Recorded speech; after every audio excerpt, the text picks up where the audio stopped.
पढ़ना चाहते हो बेटा? हाँ। पढ़ना चाहते हो लेकिन मम्मी नहीं पढ़ा रही है। हाँ, आपको अगर हम पढ़ाना चाहें आप पढ़ेंगे? हाँ। स्कूल में एडमिशन करा देंगे, आप पढ़ेंगे? हाँ। सही बताइए। हाँ। मम्मी मना करेंगी तब फिर जाओ बेटा भीख मांगो आप। हाँ, हमारे साथ आप रहेंगे, पढ़ना चाहते हैं? हम आपको पढ़ाकर डॉक्टर बनाना चाहते हैं, पढ़ेंगे आप? एक बच्चा और मुझे मिल गया है इसी मेले में। बेटा क्या नाम हुआ आपका? करण। करण जी, आप ये बताइए पीछे क्या लिए, छुपाइएगा मत। ये देखिए, मुझे देखकर ये कटोरी पीछे छुपा रहा है क्योंकि इनकी एक मजबूरी है, इनकी एक लाचारी है, इनकी एक बेबसी है। हालांकि इस बेटे की गलती नहीं है, मैं इनका गलती भी नहीं निकालूंगा। आपको ये कटोरी कौन दिया बेटा? मेरी मम्मी ने। मम्मी क्या बोली मम्मी आपसे? कहीं कि जाओ मांगो। जाकर मांगो। हाँ। तो मम्मी से आप नहीं कहें कि मम्मी हम पढ़ना चाहते हैं, देश की सेवा करना चाहते हैं, पुलिस बनेंगे हम, डॉक्टर बनेंगे हम, इंजीनियर बनेंगे हम, आप मम्मी से आप नहीं कहें बेटा? कहे थे लेकिन मम्मी के पास पैसा नहीं है। मम्मी के पास पैसा नहीं है, मम्मी पढ़ा नहीं पा रही है। हाँ। चलिए, तू क्या करने आए हो यहाँ? काहे भीख मांग रहे हो? कौन बोला आपको? मम्मी। मम्मी? तो मम्मी से पूछे नहीं कि मम्मी हम पढ़ना चाहते हैं, पढ़ लिख कर देश की सेवा करना चाहते हैं, डॉक्टर बनेंगे, आईएएस बनेंगे, आईपीएस बनेंगे, काहे भीख मांग रहे हो आप? मम्मी से आप बोले थे कि नहीं? बोले थे। तो मम्मी क्या बोली थी? भीख मांगो। मम्मी कही भीख मांगो। यहाँ पर कुछ लोग हैं, इनसे बात करेंगे। छोटू क्या नाम हुआ आपका, पहले ये बताइए। धीरज। क्या करने आए हो यहाँ? भीख मांगने। भीख मांग रहे हो? काहे भीख मांग रहे हो? हाँ? मम्मी पापा कहाँ हैं? मम्मी वहाँ। किस क्लास में पढ़ते हो? 3 में पढ़ते हो? हाँ। मम्मी पापा काहे कहीं आपसे भीख मंगवा रहे हैं? मम्मी पापा वहाँ मम्मी काम करने गई है चूल्हा बर्तन। स्कूल जाते हो कि नहीं? अभी स्कूल बंद है, मम्मी बोले जाओ तुम भीख मांग लो।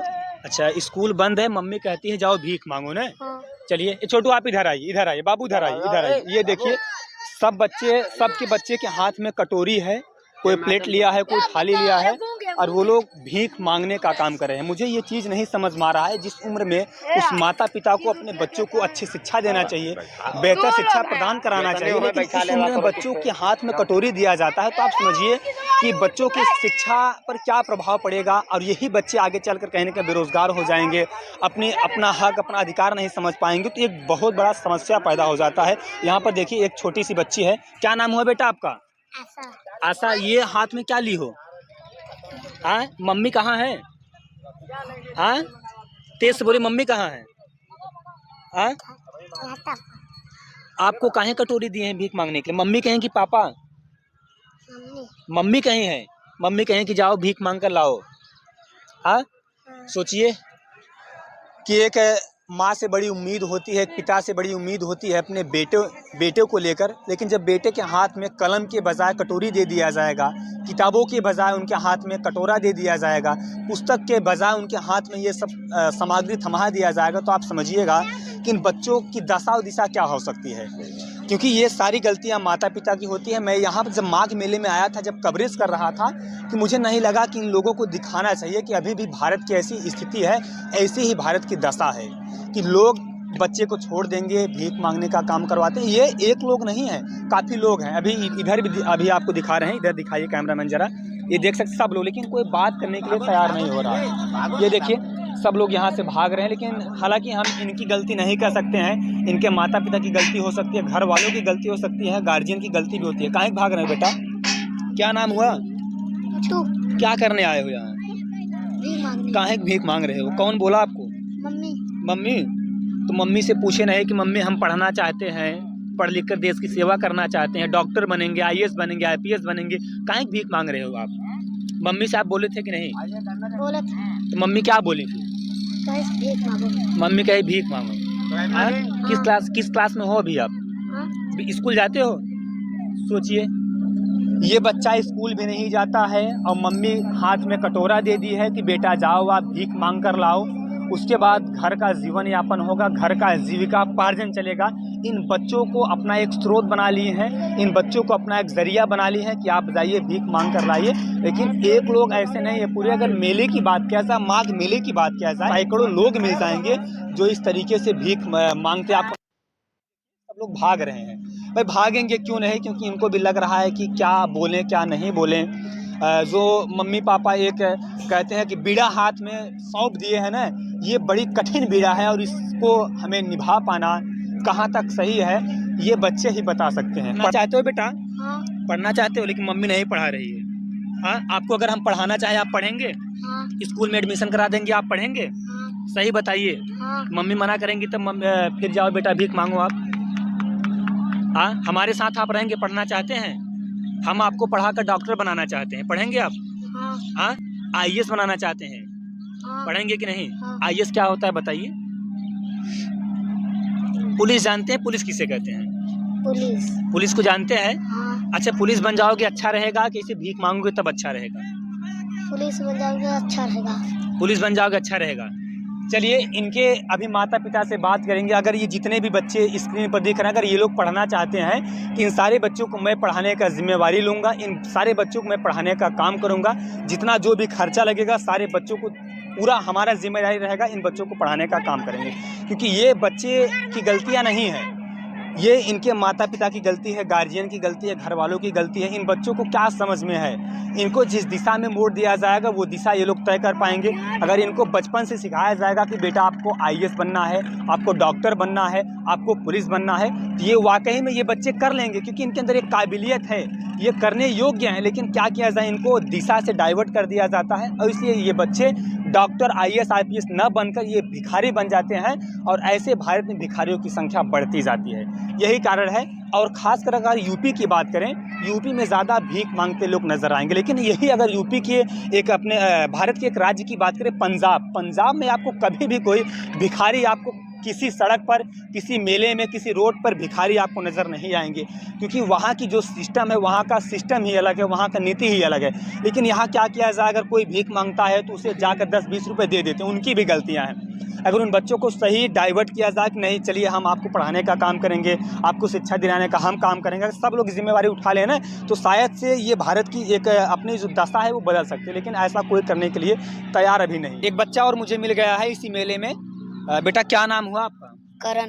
करण जी, आप ये बताइए पीछे क्या लिए, छुपाइएगा मत। ये देखिए, मुझे देखकर ये कटोरी पीछे छुपा रहा है, क्योंकि इनकी एक मजबूरी है, इनकी एक लाचारी है, इनकी एक बेबसी है। हालांकि इस बेटे की गलती नहीं है, मैं इनका गलती भी नहीं निकालूंगा। आपको ये कटोरी कौन दिया बेटा? मेरी मम्मी ने। मम्मी क्या बोली मम्मी आपसे? कहीं कि जाओ मांगो। जाकर मांगो। हाँ। तो मम्मी से आप नहीं कहें कि मम्मी हम पढ़ना चाहते हैं, देश की सेवा करना चाहते हैं, पुलिस बनेंगे हम, डॉक्टर बनेंगे हम, इंजीनियर बनेंगे हम, आप मम्मी से आप नहीं कहें बेटा? कहे थे, लेकिन मम्मी के पास पैसा नहीं है। मम्मी के पास पैसा नहीं है, मम्मी पढ़ा नहीं पा रही है। हाँ। चलिए, मम्मी के पास पैसा नहीं है पढ़ाने के लिए, पिताजी के पास पैसा नहीं है पढ़ाने के लिए, इसलिए ये बेटा शायद कटोरी लेकर इस माघ मेले में अपना भीख मांग कर जीविका यापन कर रहा है, जिससे इसका जीविका पार्जन हो सके। अच्छा, आप ये बताइए किस क्लास में आप पढ़ते हो? 5वीं। 5 में पढ़ते हो? आपसे कुछ टेबल वेबल पूछे तो आप बता देंगे? हाँ। आप मुझे 15 का टेबल सुना दीजिए। 15 का। 15 को 15, 15 दूना 30, 15 ते 45, 15 चौका 60, 15 पचा 75, 15 छक्का 90, 15 सत्ते 105, 15 अट्ठे 120, 15 नवा 135, 15 दाहम 150। बाप रे, 15 का पहाड़ा। सोचिए, जो बच्चे बड़े बड़े विद्यालय में पढ़ते होंगे, जिनको सारी व्यवस्थाएं दिया गया होगा, सारी सुविधाएं दिया गया होगा, शायद उन बच्चों को 15 तक टेबल नहीं याद होगा। लेकिन जब टेबल सुनने के बाद मुझे लगा कि वाकई में ये बच्चे कुछ करना चाहते हैं, इन बच्चों के अंदर जुनून है, लेकिन इनको दिशा से भटका दिया जा रहा है। सोचिए, एक मेले में सोचिए कटोरी लेकर भीख मांग रहा, लेकिन इसको 15 तक टेबल याद है। खास क्या पता है इसको 20 तक भी टेबल आता होगा। 20 का पढ़ा आपको आता है? 19 का 18 का पढ़ लेंगे आप? हाँ। चलिए, मुझे आप 17-18 किसी का भी आप पढ़ कर सुनाइए जो आपको आता है। 17 को 17, 17 दूना 34, 17 ते 51, 17 चौको 68, 17 पचे 85, 17 छक्का 102, 17 सत्ते 109, 17 अट्ठे 136, 17 नवा 153, 17 दाहम 170। 17 का टेबल भी सुनाया। अच्छा, जैसे अगर हम आपकी मम्मी से बात करें कि जो भी आपका पढ़ाने का जिम्मेदारी होगा हम आपको पढ़ाएंगे, तो क्या आप पढ़ना चाहते हैं? पढ़ाना तो हम चाहते जैसे अगर हैं। हम आपके मम्मी पापा से बात करें, हम आपको जो भी पैसा लगेगा आपका, जो भी खर्चा आपका होगा, जो पहनने का ओढ़ने का जो भी आपका पूरा खर्चा लगेगा, हम वो आपको देने के लिए तैयार हैं। तो आप पढ़ना चाहेंगे? मम्मी आपकी पढ़ाएंगे कि नहीं? आपके मम्मी पापा से कोई मतलब नहीं है, पैसा पूरा हम देंगे। ठीक है, पढ़ाएंगे मम्मी पापा। है, लेकिन ये फिर काम कौन करेगा? काम काम तो आपको नहीं करना पड़ेगा, हम्म, क्योंकि हम आपको पढ़ाकर डॉक्टर बनाना चाहते हैं, पुलिस बनाना चाहते हैं, जिससे आप देश की सेवा कर सको। जब आपके ऊपर वर्दी जिस दिन आ जाएगी ना, तो उस दिन आपको लोग सल्यूट करेंगे। वो अच्छा है कि ये भीख मांगना अच्छा है? सैल्यूट मारना अच्छा है। सल्यूट मारना अच्छा है ना, हाँ। ताकि लोग जब आपको देखे तो लोग आप उठ जाए तुरंत, वो भी हम्म, ना कि आप अच्छा काम हाँ। करिए। चलिए, इनके माता पिता से बात करेंगे। अगर ये पढ़ना चाहता है तो इस बच्चों को पढ़ाने की पूरी जिम्मेदारी लेंगे। और लेकिन ऐसे ऐसे भारत में लोग हैं, सोचिए, जिनके अंदर काबिलियत की कमी नहीं है, गुणवत्ता की कमी नहीं है, टैलेंटेड हैं, लेकिन वो लोग सही दिशा में नहीं जा पा रहे हैं। हालांकि माता पिता की वजह से, कुछ लोगों की पैसे की समस्या होती है, वो लोग नहीं पढ़ पाते हैं। लेकिन एक सभी से रिक्वेस्ट, हाथ जोड़कर प्रार्थना कर रहे हैं हम कि जो भी लोग आते हैं, अगर मेले में कोई पैसा मांगता नजर आता है, पैसे आप कदापि नहीं दीजिएगा। अगर पैसा आप देंगे तो 2 दिन, 4 दिन, 5 दिन तक इनका जीवन यापन चल सकता है। लेकिन अगर आपको देना है तो बच्चों को शिक्षा दे दीजिए, जिससे बच्चों की पूरी जिंदगी बीत सके। हाथ जोड़कर सभी से निवेदन है। लेकिन चलिए, इनके माता पिता से बात करते हैं। और आप क्या सोचते हैं इस खबर को लेकर? प्यारा सा कमेंट आप करिएगा। मिलते हैं किसी वीडियो में। जय हिंद।